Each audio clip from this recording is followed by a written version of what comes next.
The Department of Health's third-party contractor Insight Global had a data breach that exposed the personal health information of over 72,000 Pennsylvanians. To date, we still have many questions that have not been answered. We have many concerns that remain unresolved. So this committee, the Senate Communications and Technology Committee, took an affirmative step today to protect the personal health information and other personal and sensitive data of Pennsylvanians. This legislation will require all agencies which issue permits to increase transparency throughout the permitting process.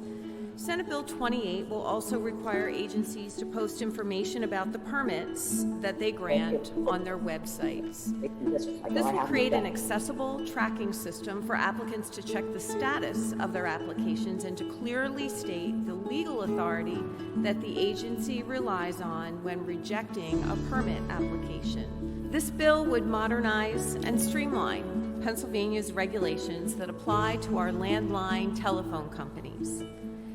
As this chamber works to close the digital divide, this is a critical tool that is much needed by landline telephone companies.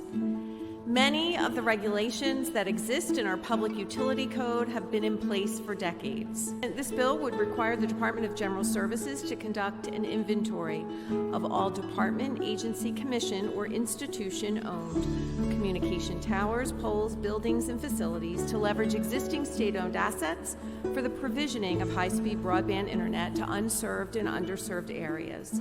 This bill would also request, but not mandate, our counties to also conduct a full inventory of county-owned assets. Senate Bill 618 moved out of committee. It's legislation that I authored to prohibit the Commonwealth of Pennsylvania from mandating a vaccine passport for its citizens to go about living their daily lives, whether it's going to the grocery store, the barber shop, attending an event.